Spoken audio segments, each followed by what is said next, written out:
بسم اللہ الرحمن الرحیم۔ السلام علیکم۔ روزانہ واقعات سننے کے لیے اس چینل کو سبسکرائب کریں۔ حضرت سیدنا ابو محمد خراسانی رحمۃ اللہ علیہ کا بیان ہے کہ ایک خراسانی تاجر کا غلام بہت نیک و پارسا تھا۔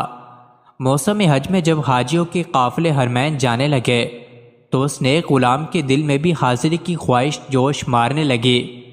اس نے مالک کے پاس جا کر حال دل سنایا اور حاضری کی اجازت طلب کی۔ بدبخت و گستاخ تاجر نے انکار کر دیا۔ تاجر نے کہا، اگر تم میرا ایک کام کرو تو میں اجازت دے دوں گا، ورنہ ہرگز اجازت نہ دوں گا۔ پکا وعدہ کرو کہ تم وہ کام کرو گے۔ غلام نے کہا، بتاؤ کیا کام ہے؟ بدبخت تاجر بولا، جب روضہ رسول صلی اللہ علیہ وسلم پر جاؤ تو وہاں جا کر یہ کہنا، اے اللہ کے رسول صلی اللہ علیہ وسلم، میرے آقا نے یہ پیغام بھجوایا ہے کہ میں آپ کے دونوں دوستوں حضرت ابو بکر صدیق اور حضرت عمر فاروق رضی اللہ عنہ سے بیزار ہوں۔ اگر میرا یہ پیغام پہنچانے کی حامی بھر لو تو میں تمہیں بخوشی اجازت دیتا ہوں۔ غلام کا بیان ہے کہ اپنے بدبخت مالک کی یہ گستاخانہ باتیں سن کر میں بہت غمگین ہو گیا۔ بظاہر تو میں نے ہاں کر دی، لیکن جو میرے دل میں تھا اللہ اسے بہتر جانتا ہے۔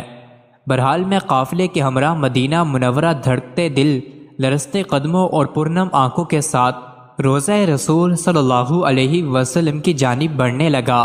قبر انور پر پہنچ کر میں نے سلام عرض کیا، پھر امیر المومنین حضرت سیدنا ابو بکر صدیق رضی اللہ عنہ اور امیر المومنین حضرت سیدنا عمر فاروق رضی اللہ عنہ کی بارگاہ میں سلام عرض کیا۔ مجھے اپنے بدبخت و گستاخ مالک کا پیغام حضور صلی اللہ علیہ وسلم کی بارگاہ میں پہنچانے سے بہت شرم آ رہی تھی، لہٰذا میں باز رہا اور مسجد نبوی میں حضور صلی اللہ علیہ وسلم کے قدمین شریف میں سو گیا۔ میں نے خواب میں دیکھا کہ قبر انور کی دیوار شق ہو گئی اور حضور صلی اللہ علیہ وسلم چہرہ چمکاتے ہوئے باہر تشریف لے آئے۔ آپ صلی اللہ علیہ وسلم نے سبز لباس زیب تن کیا ہوا تھا اور جس میں عطر سے مشک کی خوشبو آ رہی تھی۔ سارا ماحول مشکبار ہو گیا۔ حضور نبی کریم صلی اللہ علیہ وسلم کی دائیں جانب امیر المومنین حضرت ابو بکر صدیق اور بائیں جانب امیر المومنین حضرت عمر فاروق رضی اللہ عنہ تھے۔ حضور صلی اللہ علیہ وسلم کے اتباع میں انہوں نے بھی سبز لباس پہنا ہوا تھا۔ آپ نے میری طرف متوجہ ہو کر ارشاد فرمایا، اے عقل مند شخص، تو نے اپنے مالک کا پیغام ہم تک کیوں نہیں پہنچایا؟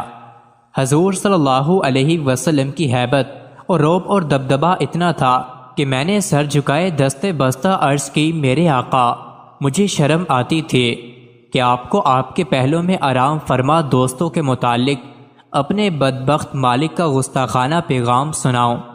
آپ صلی اللہ علیہ وسلم نے ارشاد فرمایا، اے خوش بخت، انشاءاللہ عز و جل تو حج کرنے کے بعد بخیر و عافیت خراسان واپس جائے گا۔ جب تو اپنے مالک کے پاس پہنچے تو کہنا، اللہ عز و جل کے رسول نے فرمایا، بے شک اللہ عز و جل اور اس کا رسول اس سے بیزار ہیں جو صدیق و فاروق رضی اللہ عنہ سے بیزار ہے۔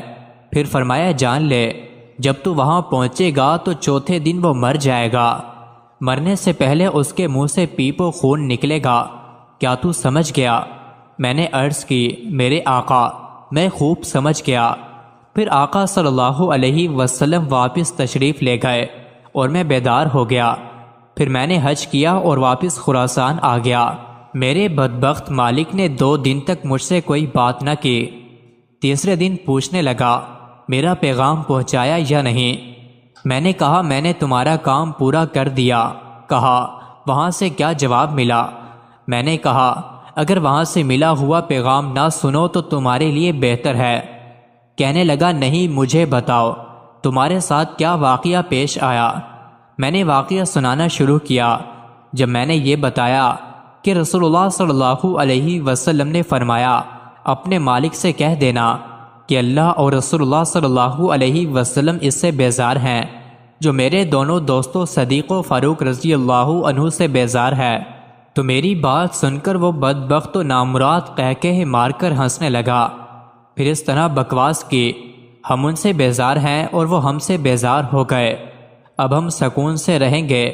اس بدبخت کی یہ بات سن کر میں نے دل میں کہا، اے اللہ عزوجل کے دشمن، جلد ہی تو اپنے انجام کو پہنچنے والا ہے۔ حضور صلی اللہ علیہ وسلم کے فرمان کے عین مطابق چوتھے دن اس بدبخت کے چہرے پر گندے پھوڑے نکل آئے اور اس کے منہ سے پیپ اور خون بہنے لگا۔ بالآخر ظہر کی نماز سے قبل وہ گستاخ و نامراد بڑی ذلت امیز اور عبرت ناک موت مر گیا۔ بعض سلف کا بیان ہے کہ میرا ایک ہمسایہ حضرت ابو بکر و عمر رضی اللہ عنہ کو گالیاں دیا کرتا تھا۔ ایک دن اس نے بہت کچھ گالیاں دیں، میری اور اس کی ہاتھا پائی بھی ہو گئی۔ آخر میں گہرے رنج و غم میں ڈوبا ہوا گھر پہنچا۔ میں نے غم کے مارے کھانا بھی نہیں کھایا اور سو گیا۔ رات کو خواب میں رحمت عالم صلی اللہ علیہ وسلم کو دیکھا۔ میں نے آپ صلی اللہ علیہ وسلم سے شکایت کی کہ فلاں آپ کے صحابہ کو گالیاں دیتا ہے۔ پوچھا کس کو؟ میں نے کہا حضرت ابو بکر و عمر رضی اللہ عنہ کو۔ آپ صلی اللہ علیہ وسلم نے مجھے چھری دی کہ اسے ذبح کرو۔ چنانچہ میں نے چھری لی اور اسے لٹا کر خواب ہی میں ذبح کر دیا۔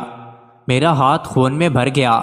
میں نے چھری زمین پر ڈال دی اور زمین سے ہاتھ پونجھنے لگا کہ آنکھ کھل گئی۔ سنا تو اس کے گھر سے رونے کی آواز آ رہی تھی۔ میں نے پوچھا یہ کیسی چیخ و پکار ہے؟ لوگ بولے فلاں شخص اچانک مر گیا۔